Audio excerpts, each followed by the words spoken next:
Hello everybody, I'm Donatella Persico from CNR ITD, which is the Italian partner of the Gaming Horizon project.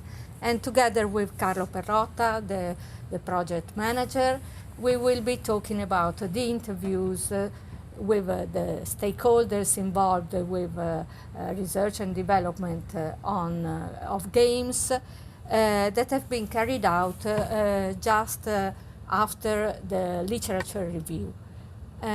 These interviews were meant to collect information about the actual practice with games, not the academic point of view, but rather what people do, what people believe, and what people are we talking about. The project stakeholders, in our view, include teachers and players, who have been interviewed mostly by the team at CNR ITD in Italy, developers who have been interviewed mostly by NHTV in Holland, and researchers and policymakers have mostly been interviewed by Leeds University in the UK.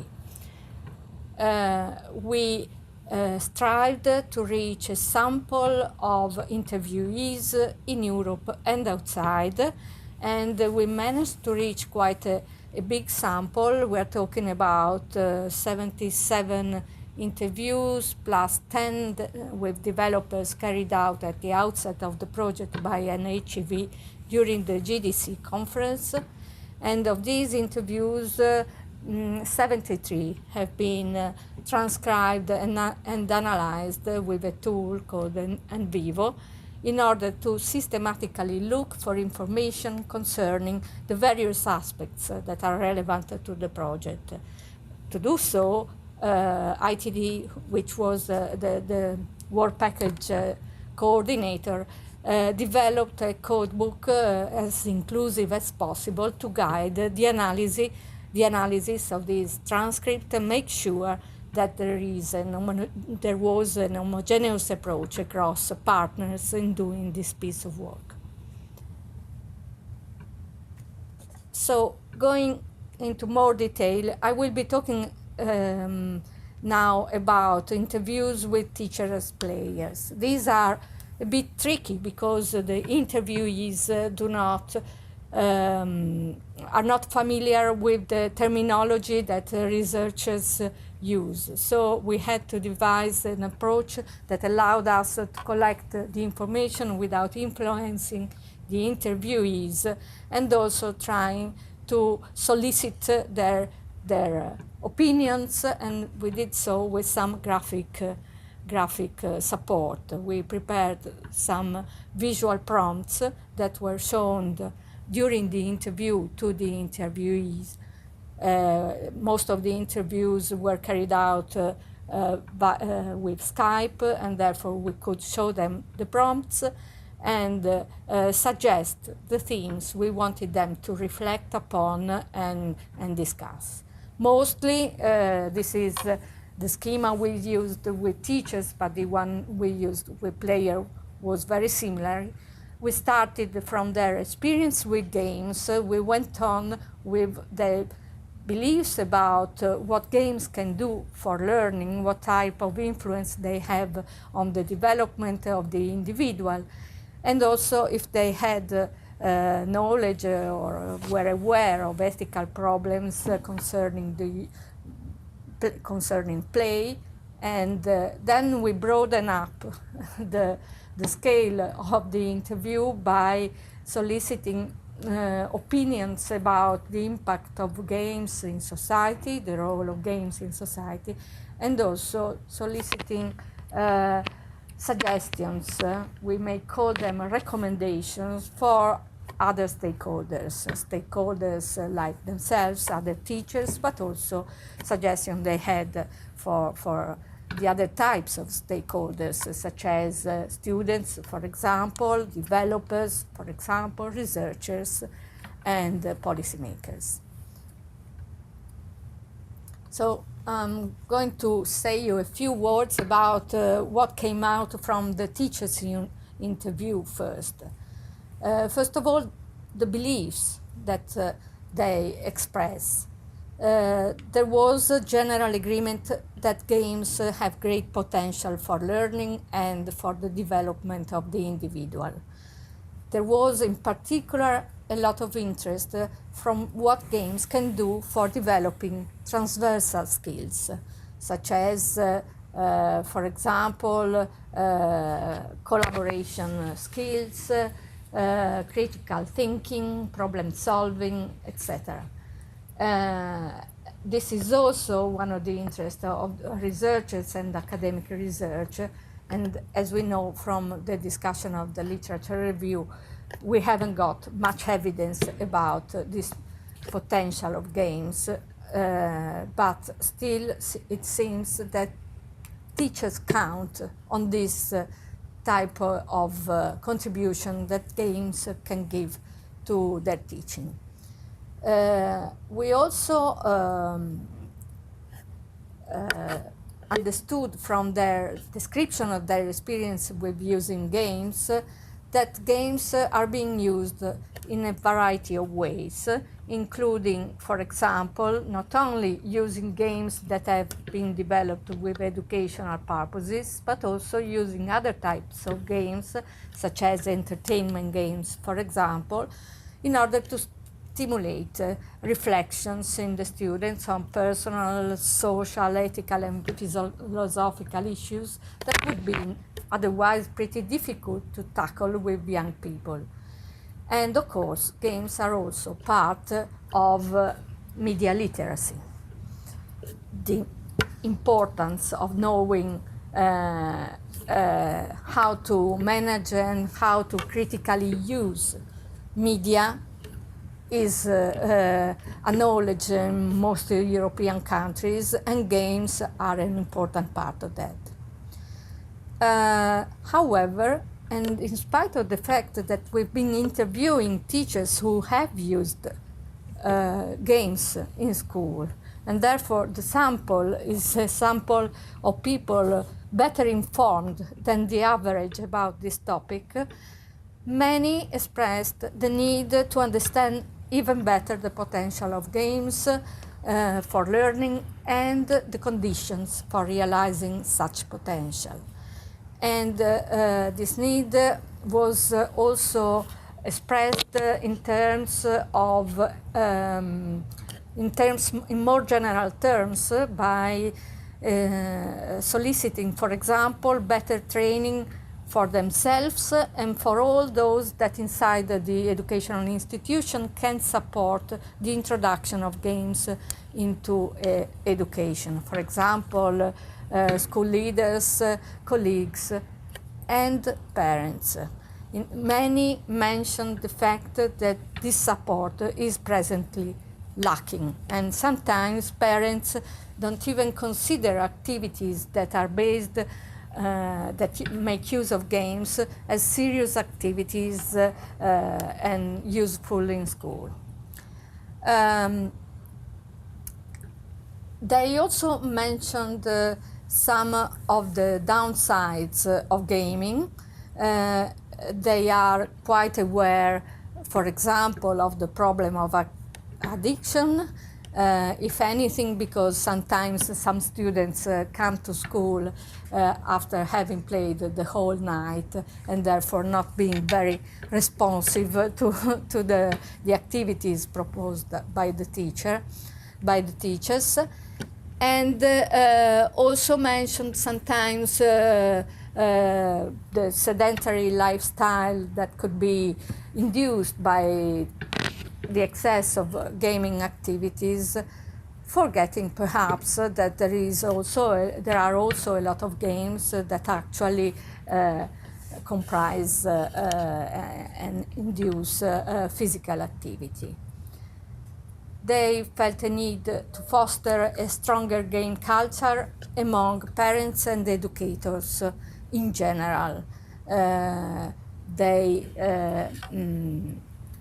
sort of envisioned the need for parents to be more aware of what their children do when they play, and not only be more aware but also participate into the playful activities of their children. And they, among downsides, also expressed some doubts about the motivating power of games. In other terms, when they mentioned the reasons for using games in the classroom, for example, the fact that games can motivate learning was not the prime reason. There were more the possibility that games can motivate students is conditioned by several variables, such as the age of the students, the personal preferences that may be very different and may be difficult in school to choose games that are good for everybody, gender differences, etc. Finally, competition is also considered by most of the teachers we interviewed as a double-edged sword, in terms of the fact that it may induce very competitive behavior within the class, while teachers most of the time prefer to foster collaboration inside the class and maybe have if they adopt competition, have their class to compete with other classes so that they collaborate to compete with someone outside.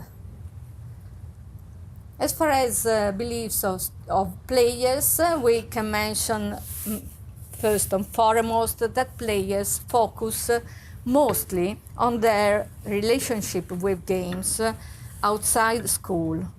So rather than foregrounding gaming in informal learning context, when they talk about what they learn from games, they talk about the effect of playing on their ability to learn, on their personal development, but they tend to think about their playful time on its own. And in a way, this supports also the vision that playing is valuable per se. It doesn't necessarily has to be made use of for reaching some other purpose, be it educational purpose or others. So they defend their playing time as a valuable activity. One difference between the beliefs that emerged from players and teachers is that players see an artistic value of games much more than teachers do. And also they actually hope that in the future, they often express the hope that in the future there will be more creative and innovative games around, and they tend to count on indie developers rather than AAA developers for this evolution of games in the future. So, starting from these interviews, we also had the opportunity to identify what we call in the Gaming Horizon project the tensions, the main points around which we have no answer. We actually have different positions of our interviewees and some problematic area that has to be somehow solved, and that the project actually tried to tackle and solve within the work package devoted to the production of the scenarios. So among these tensions, we can mention, for example, the different vision of teachers and players as far as the skills that are developed by games. Players tended to focus more on skills like reaction time, memory, motor coordination, attention, while teachers clearly were much more interested in the power, the potential of games for developing the development of transversal skills like, as I said before, problem solving, decision makings, and social skills. This doesn't mean that there cannot be a meeting point, but certainly players are not aware of having developed those higher level skills that teachers hope that games can help them reach. Another significant tension has to do with the effort of integrating games in the classroom. Actually, it's not another tension, it's a number of tensions that came up from the interviews. For example, introducing games often clashes with school organizational constraints, such as timing, for example. In many countries, school is organized the hours of teaching, and playing games is not something that you can constrain into a timetable easily. Also, one potential of games which is often mentioned by teachers, the potential for inclusion, is certainly an important asset of games, but it revealed during especially during the workshops more than the interview, that it is completely so, because it's again a double-edged sword, in that it may include better some children, but in some cases is the cause of exclusion. So this must be is the object of possible further study and further understanding. There is the problem that was hinted already before, that games are good especially because are a free activity that people do when they feel like doing it. They like to, students like to choose the games, they like to do it with the timing they choose. And therefore, taking games inside the class as a school activity and doing it when the teacher decides, with the game that the teacher has chosen or the games that the teacher has chosen, goes somewhat against the very nature of playing. So there is a need for teachers to develop the ability to strike the balance between this idea of compulsory activities that unfortunately schooling brings with itself, and the idea of trying to cater for game preferences and try to save the free nature of gaming. Otherwise, this would mean that we lose too much of the power of games. The same holds with finding a balance between competition and collaboration. And last but not least, there's this area of you having games that have been developed for educational purposes, and having games that are instead typical entertainment games that were not developed with a purpose, which is quite critical. In many cases, teachers mention the fact that a serious game can be considered, that many serious games were considered by students as exercises disguised by games. And this is for the teachers, and I'm using their words, they felt as if they were lying to the students because they were proposing a game, but it wasn't really a game. So I end here for the teachers and students in interview, I leave the ground to Carlo Perotta, our project coordinator.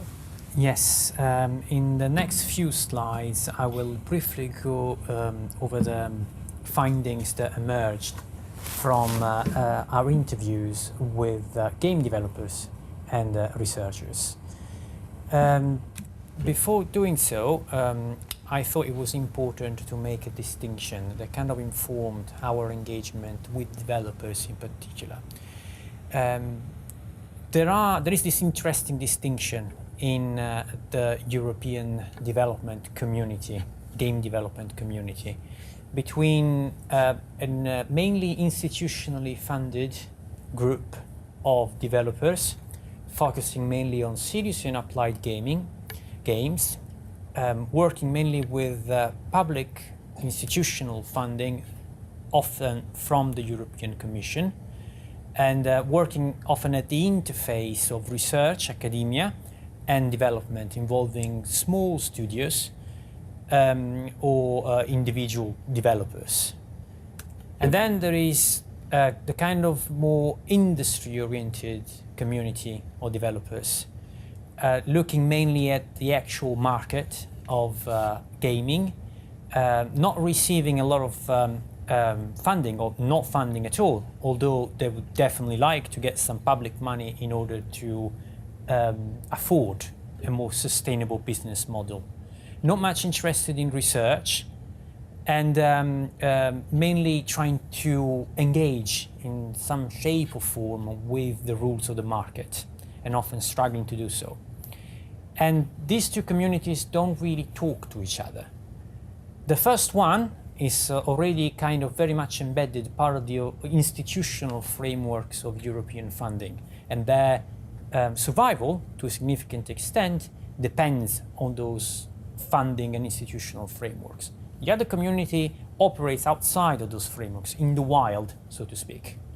So in our engagement with developers, we mainly spoke with individuals from the second group, because indeed they were outside of that kind of framework. And our mandate, our objective as a project was specifically to look beyond the existing frameworks, to expand the existing frameworks. So we wanted to speak to people who are left outside, people who don't engage with those institutional frameworks, those public funding programs that currently support gaming, which was one of the key areas of interest.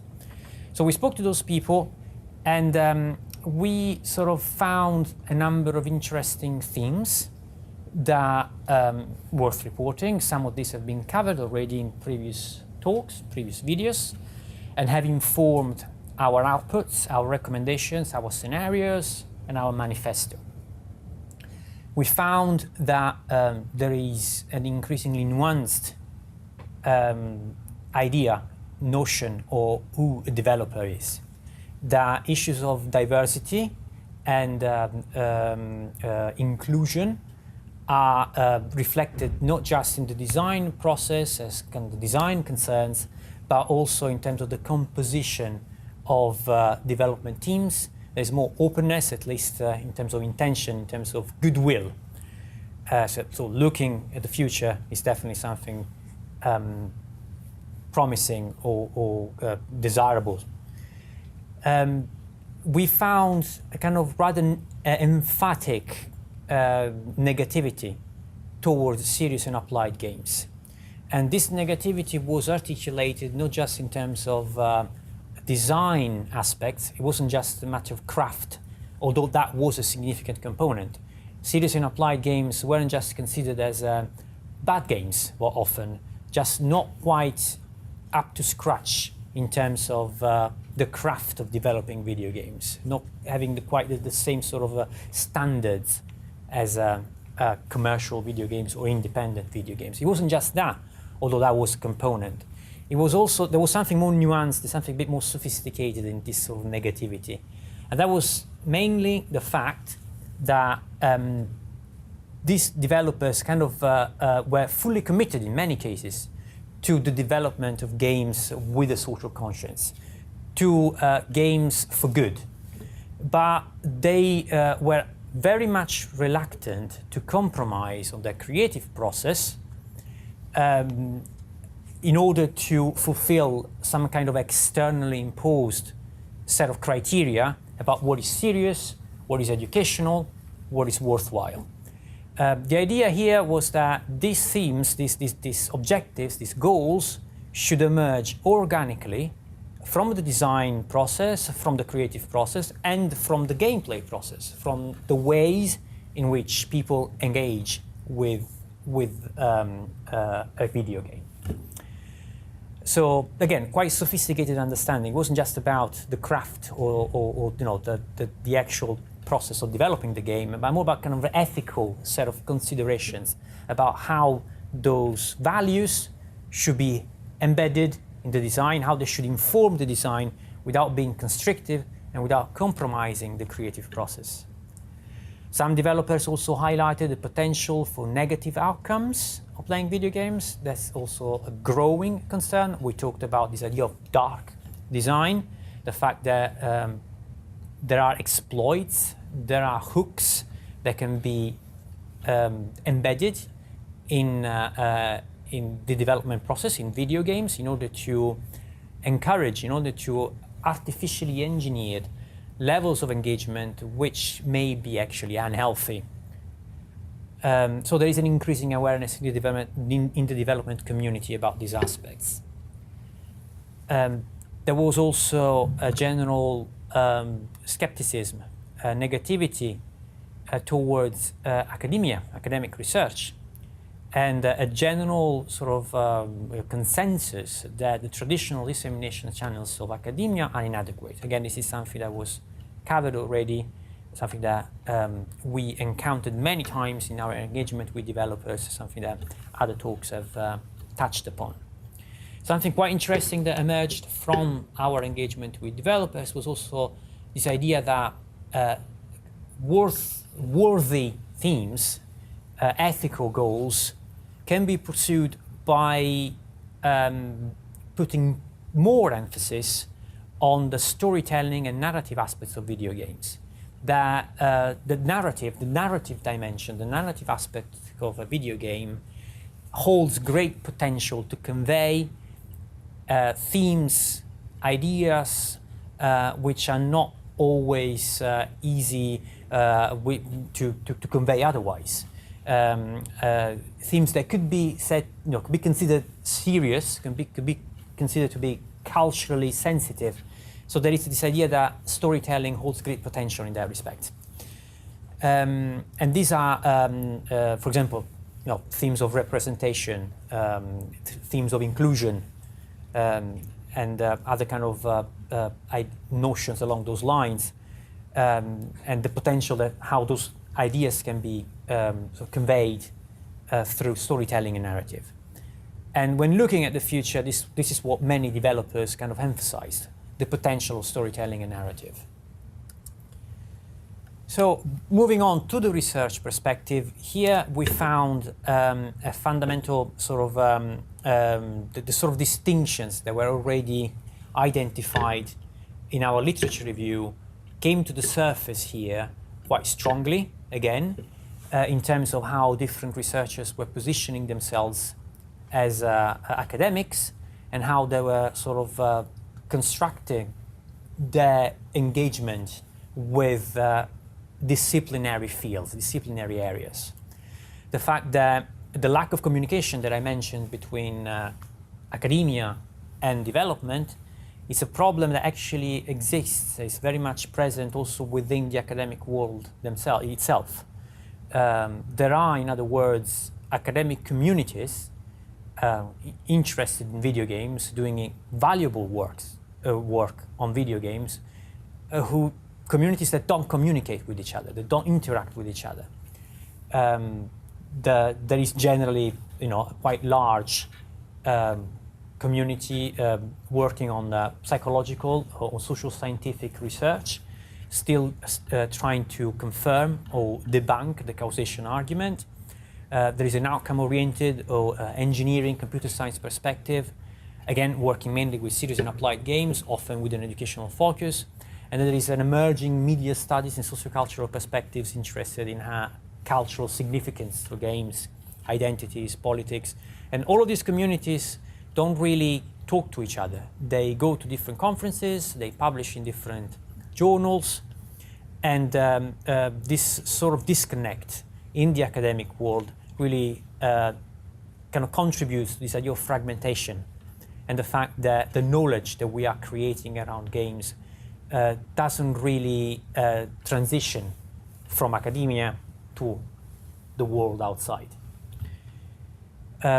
Notwithstanding these kind of issues, we noted sort of emerging a more complex notion of ethics in relation to video games. A lot of interesting ideas, which is difficult to summarize now, but just to mention a few. The idea that playing itself should be considered as a form of privilege that is afforded to some people but not others, and the act of researching games kind of needs to take that into account. The idea of games as a form of literacy, the idea that video games are texts, and that helps sort of move beyond the sort of limiting notion of video games as tools, as just a collection of technologies that are put together to achieve an outcome or a goal. So treating games as texts means that they have meaning, that they convey meaning. And like text, they can be read, they can be understood, they can be communicated, but more than text, and there's something that video games, something specific about them, they can be interacted with, they can be experienced. So they are multimodal texts, they are hybrid, they are enhanced in that respect. There's something that is, it makes them rather unique in the current landscape of new media and digital technologies, and something that sort of deserves a particular kind of empirical attention. Alongside the development perspective and the research perspective, we also talked to a number of policymakers, mainly in the European space, mainly working within the institutional frameworks that we have mentioned. So working on Horizon 2020, defining strategies, sort of setting priorities for funding calls, and so forth.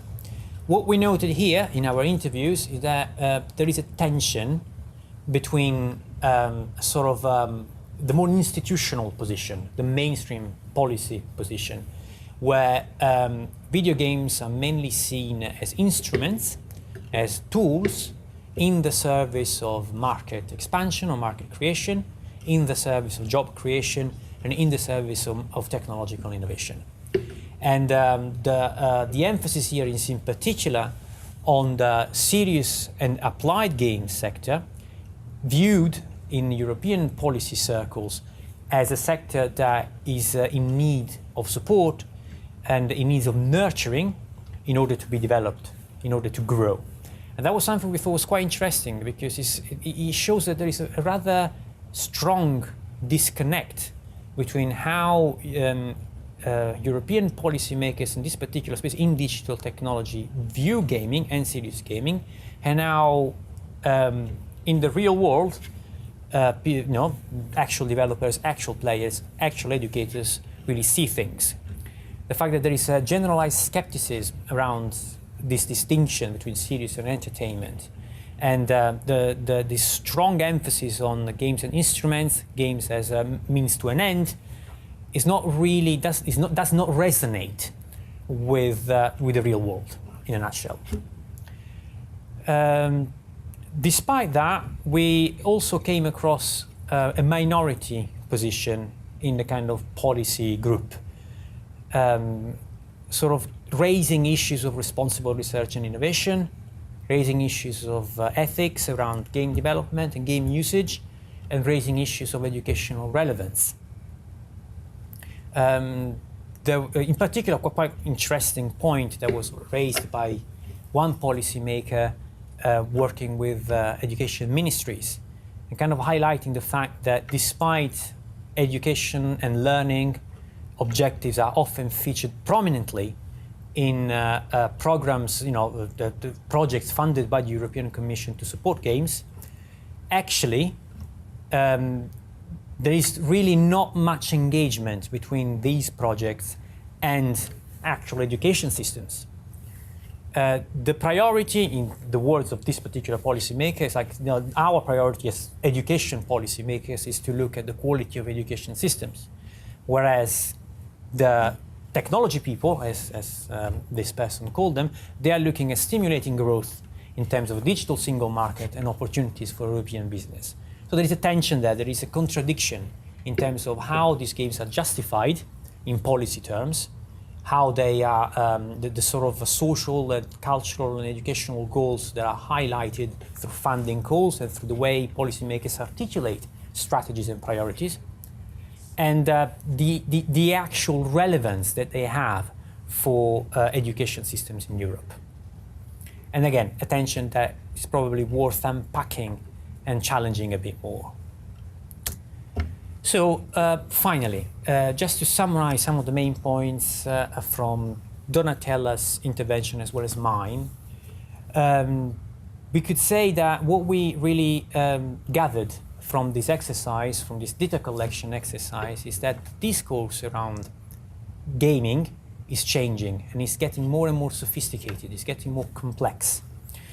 There is increasingly an awareness of the opportunities as well as the pitfalls of video games in terms of hype, in terms of the exploits, which have problematic ethical aspects to them, and a more kind of general, more mature mindset among stakeholders, be that educators or policymakers or developers. And although the tensions do remain, and they need to be unpicked and they need to be challenged, the clear sense that the overall discourse is getting more complex, more mature, was definitely there. Something else that is worth highlighting in this sort of final remarks is that there is really a deep, strong skepticism towards this idea of games as serious or applied instruments. And following on from that, a skepticism towards the tendency of public bodies like the European Commission to prioritize through their funding programs like the Horizon 2020 initiatives that tend to overemphasize this kind of serious and applied games, which kind of put too much emphasis, too much weight on overt, measurable outcomes, rather than allowing these kind of values, these kind of positive outcomes to emerge more organically, gradually from the design process, from the gameplay process.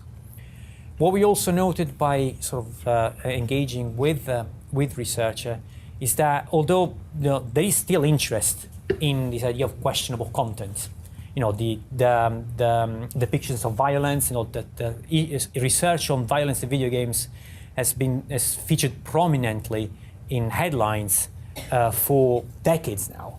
And although it's still strong, we noted that there is increasingly an awareness of the inconclusiveness of this kind of research, and possibly a waning interest in this idea of questionable content. And a growth, a rise of interest in matters of a slightly different order. Things like inclusion, things like equal representation, gender, race, and this idea of dark design patterns, of how game development can leverage principles from behaviorist psychology, from behavioral economics, in order to engineer patterns of behavior which can be problematic, can be excessive. And in one of the previous talks, one of the previous videos, we already noticed how the consensus in the academic community seems to be moving towards this idea of excessive use as a disorder, as a problem. Whether or not we will reach consensus, actual empirical consensus about that, remains to be seen, but it's definitely a growing debate. And again, something worth mentioning in this final concluding remarks is this sort of growing idea of gaming literacy. This idea that the importance of engaging with games as a cultural artifact in order to develop a kind of informed, multimodal, and interdisciplinary understanding of how these games operate in context. So not just, again, going back to that distinction between games as tools, means to an end, instruments, but games as texts, games as texts that can be interacted with, that can be experienced.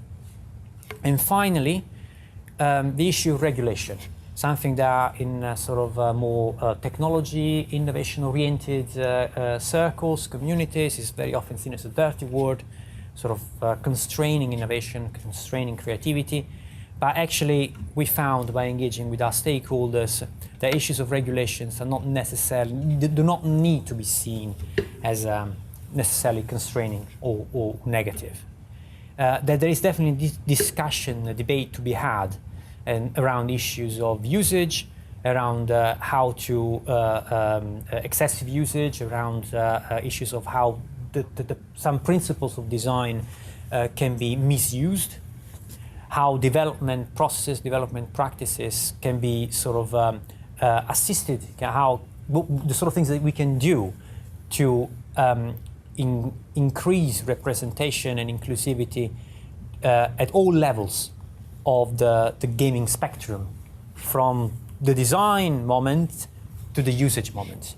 And there is maybe a discussion to be had in terms of how institutions, how different groups from civil societies can insert themselves as stakeholders in order to define, in order to help with guidelines, with practical advice.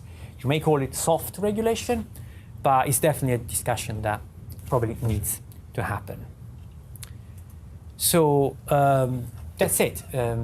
We hope you found this talk interesting. And again, there is a report, quite extensive, which sort of articulates the finding in a more developed way, downloadable from our website, and you can find the link here on our final slide. Thank you very much.